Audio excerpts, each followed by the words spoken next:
Yeah, obviously there's been a lot of discussions over the last few days regarding this matter, very serious matter.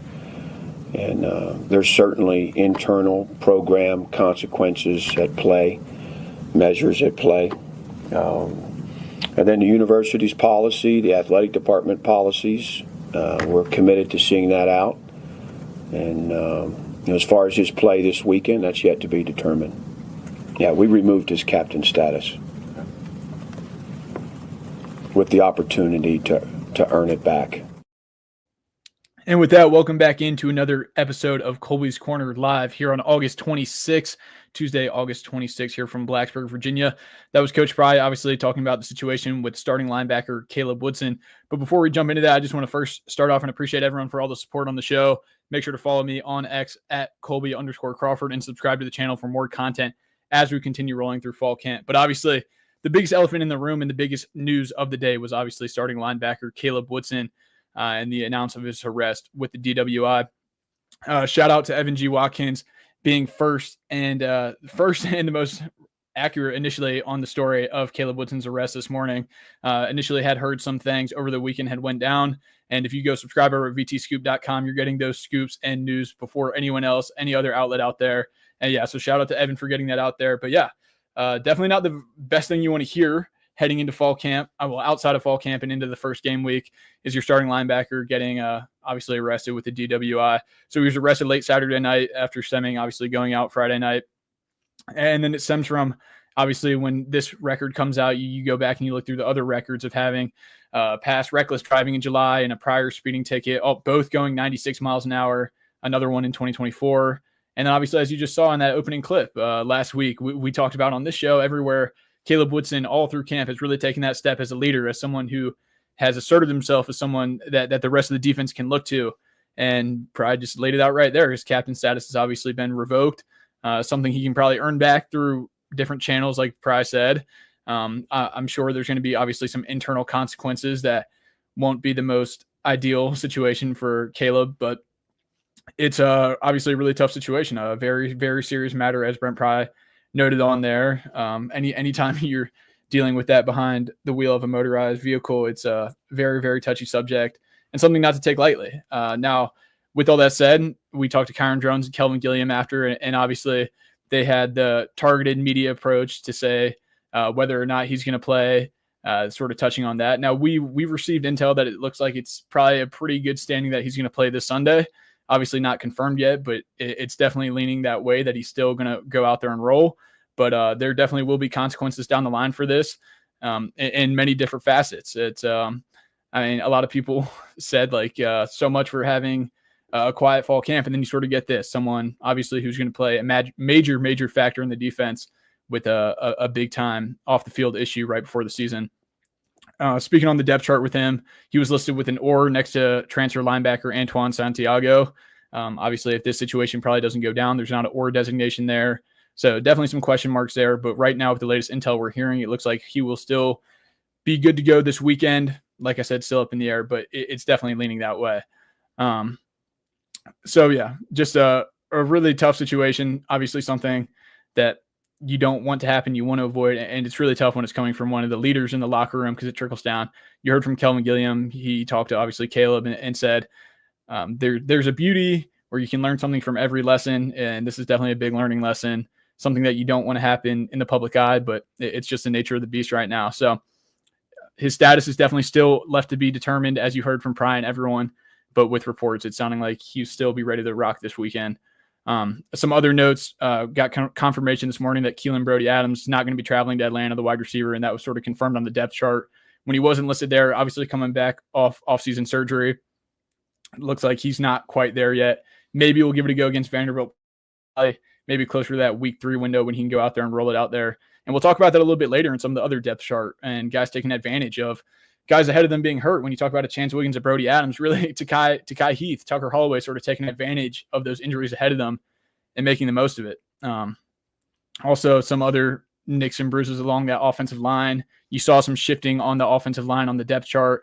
That's really going to be, I don't know if we've touched on it enough, how finicky that room can be with injuries. Like, you get behind that first 5 and with the the way the season can go, it could go really downhill quickly with a lot of guys who haven't seen a lot of game action getting rolled out there in really tough situations fast. So they've tried to build up simulated depth, tried to get the young guys up to speed as quick as possible, but a lot of the things you can't really teach until you go out there and face live bullets. So that's definitely going to be a major storyline to circle when you talk about, and we'll get into South Carolina a little bit, but that, Dylan Stewart, the other edge, you talk about Jalen Kilgore, all the issues that they bring, but that offensive line is definitely going to be something to monitor throughout this year.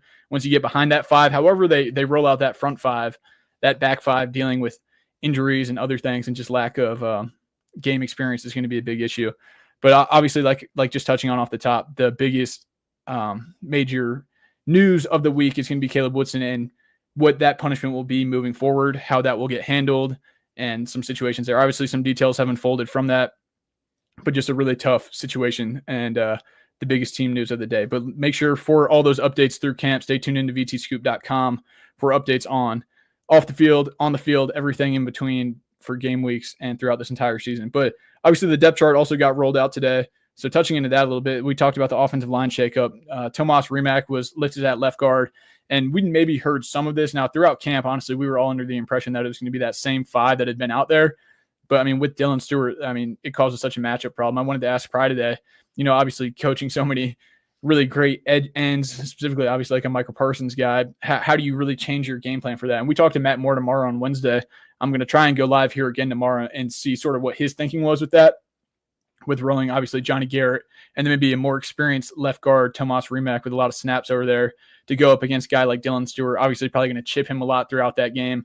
If that went into the thinking, or if they're still just trying to shake out where that best five fits.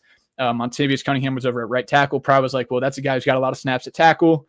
Obviously, saw him work at backup right tackle a year ago, and not a lot of snaps there at Virginia Tech, but a lot of snaps there back at Georgia State. And then Ganem at right guard, moving from left guard to right guard, still staying inside though. And then the backup depth, like I touched on a little bit, Brody Meadows hearing some questionable things there. Obviously, the last couple of mini camps was in a boot, not available. Pry brought up Muskrat by name, but he's not listed on the depth chart there. And then behind them, you might have to really look down to a Hannes Hammer, someone who hasn't really seen any action at this level, have to roll up in there. I've heard really great things and seen really great things about Eden Lynch, but he hasn't done it at this level. Tommy Ricard was going to step up in that bowl game last year and then came down with the illness, and where's he going to factor in? And it's just a young group. You got Lucas Austin, Gavin Crawford. Is he ready to come in from West Virginia? Probably not. Are you going to have that option in the season if some guys get banged up along that front? It's definitely not looking as ideal as you would hope. They obviously tried to build as much depth as they could throughout the offseason and through the high school ranks, but you're a little bit hamstrung. You just don't have 6'4", 320 guys walking around. So that's going to be a massive point of emphasis in the South Carolina game and throughout the entire season. How healthy and how good can that front play together for 12, 14 weeks? And then moving back to slot receiver, like I talked about on the show a lot, Takai Heath, someone who has been trending. It's no secret, obviously, since the spring when he won most improved player in the spring, but as someone who's been trending really nicely, been doing a lot of the good things. It's been well documented, his trials and tribulations here at Virginia Tech, maybe being a foot out the door a couple times. But, I mean, he got the nod over Cam Selden, Isaiah Spencer, both those guys, and just really a big bounce back story. He redshirted in 2023. After his first play, he broke his wrist at Rutgers, only one catch in 2024. I think only like 30 or something snaps on offense. And probably pretty much said he wasn't going to sure if he was going to make it here, and he earned this straight up. So that was something to monitor. So he's starting alongside Aiden Green and Donovan Green. He brings a shiftiness. Now, I know he was limited last week, and you can take all the reps off you want last week, but you got to be healthy and good to go this week. But he brings a really dynamic factor that I don't think a lot of people have seen yet, and I'm excited to see that roll out there on Sunday because I've heard a lot of really good things about him this camp and moving forward. Shifting over to the running back room, I think Doug Bowman sent out a tweet where it's like 6 or 8 running backs listed. I think it was 6 backs listed. And he was just like, well, that really clears things up. And probably pretty much said Hawkins and Stewart have sort of separated themselves above the rest of the pack. Stewart's still obviously working his way back, not 100%. And then that next group is really Jeremiah Coney, PJ Prelo, Tyler Mason, Braden Bennett. And if Jeff Overton works his way back, it's sort of that just backpack working for that third back position, because Price said he's pretty much looking to settle in on 3 backs. They all bring something different and special, but how's that rotation going to shake out? I thought he had a pretty blunt review of how Stewart's camp scheduled, so it looked pretty average. Obviously, he's been banged up a little bit. Have heard really good things about Hawkins, and he obviously looks like he's going to be shaking up to get that nod like we've talked about on vtscoop.com. Does a lot of really nice things in the pass game, blocking, catching out of the backfield, also running between the tackles, off tackle. But obviously, I think they're going to feel pretty confident getting Stewart back and ready to roll this weekend, but I don't think he's shown all the things they want yet. And now, like I said, it's a long, full season to develop and see how that shakes out. But I think Hawkins has sort of taken this momentum and run with it. Now, for that third spot, I think a lot's to be seen. Like Jeremiah Coney has been pretty consistent. Brandon Bennett has obviously had an illustrious career, but does a lot of different things. PJ Prelo, you keep hearing his name come up. It's going to be really interesting to see because, I mean, that's a crowded room. You're not going to have six backs lifted on the depth chart for the entire season. And yeah, it's going to be a lot to see who shakes out there on Sunday. And then the cornerback battle, a little surprising there as well is what we were seeing was when Pry pretty much has a coin flip between Dante Lovett and Caleb Brown there on the outside. Obviously the Hawaii transfer, Caleb Brown coming from JUCO also prior to that. And then Dante Lovett, he said they're probably going to get pretty similar snaps. And then on the other side of them, Thomas Williams has pretty much locked it down. And like pretty quietly, everyone was kind of penciling in Dante Lovett, but not really talking about Thomas Williams. I heard maybe the most resounding best news about Thomas Williams over the summer and the work he was putting in and just sort of consistently grinding and putting it in for years now. And he got rewarded with that spot. I think that's totally warranted in what he's shown. And then obviously Caleb Brown, you bring in a guy like that to push those two younger guys in the program. Thomas Williams, Dante Lovett, both being here. You want to go out and supplement through the portal and see someone who's bringing positive competition. I think that's what he's done. So that'll be interesting to see how that snap share works out there on Sunday. And then lastly, I guess just with the depth chart was a true freshman earning time. We've heard a lot about camp. Even when we're out there as the media, just seeing Snook Peterkin make a great play in one-on-ones and then drop a ball on routes on air or something. And it's like those freshmen. You're gonna take your wounds. You're gonna take your licks. You're gonna learn as you go. Really kind of boom or bust at this point, but that's all you want. You know, if you have to roll them out there in a game, like just go play fast and hard, and we'll figure it out on tape the rest. So that's something that's really promising. Pry brought up obviously Snook Peterkin, what he's shown. He's brought up a guy like at defensive line that I thought in the spring popped a little bit. Christian Evans, I thought he showed some things a little quieter in camp and what we saw, but then Pry said in the last couple mini camps specifically, Christian Evans has really, really, really brought it on there. And someone who's popped in those last couple mini camps and could really factor into that defensive line position. I think across all the defensive line spots, they brought in, I think on the depth chart, there's like 14 spots or whatever, however that shakes out. So it's definitely, this depth chart is a really loose situation of what's going to be rolled out there, but still to see his name on there, it's pretty promising. At the nickel position, we've obviously heard Isaiah Brown-Murray has been pretty dominant there ever since he's come in. He's done a lot of really nice things. Behind him, I believe they have Isaiah Cash. Obviously, we talked to last week, talking about repping there, but also the true freshman Knowledge Harrell out of Green Run come in the spring. And this handles his business like a pro through his entire recruitment, through everything, really just straight up about his business, does everything the right way, just comes in. I think Pry even said at one point, acts like he's a fourth-year senior, someone who just really came in and is about his business, and someone who could find his way onto the field if injuries are just the way it shakes out.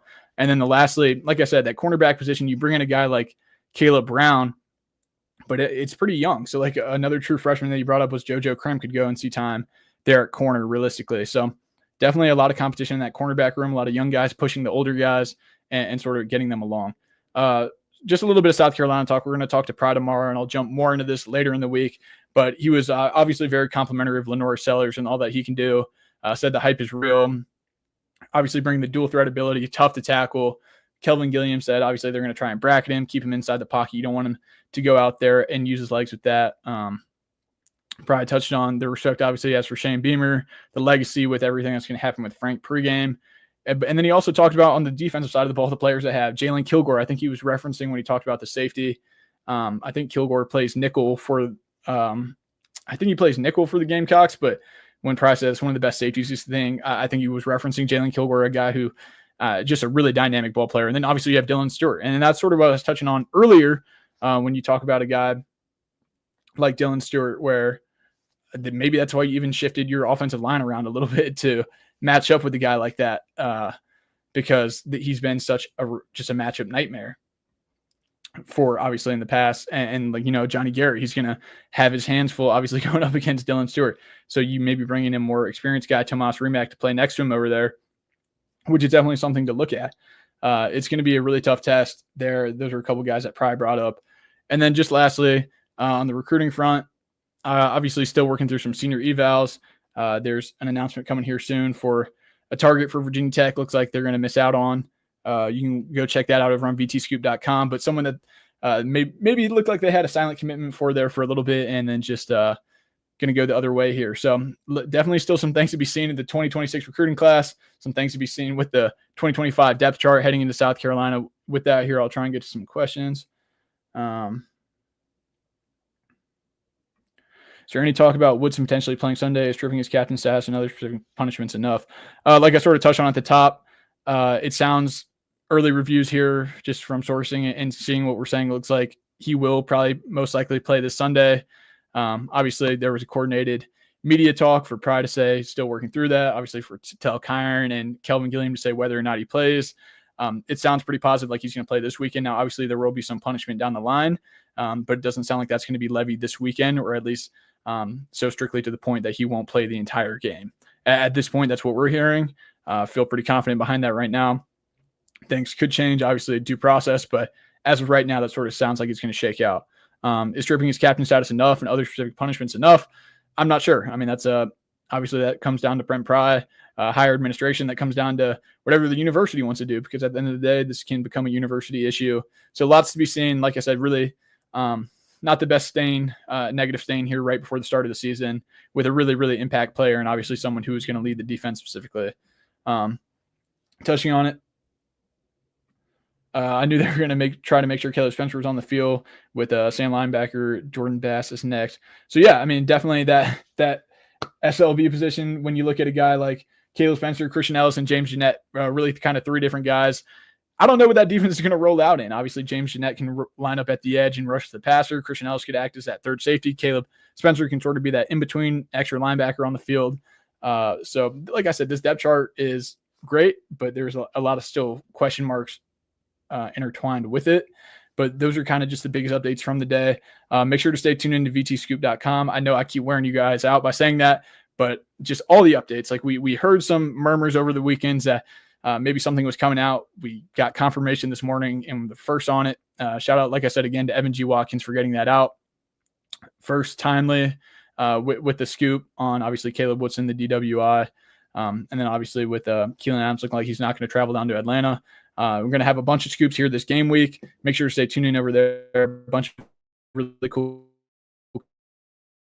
Now, we're going to go live here tomorrow with the South Carolina offensive line coach Matt Moore, and also talk to Isaiah Spencer. So really appreciate the support, everyone.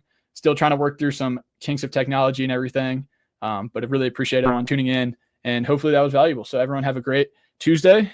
Kind of fitting that this worked out, that it was on Tots Tuesday that I'm recording this. So everyone stay safe, and yeah, have a great rest of your week. See you tomorrow.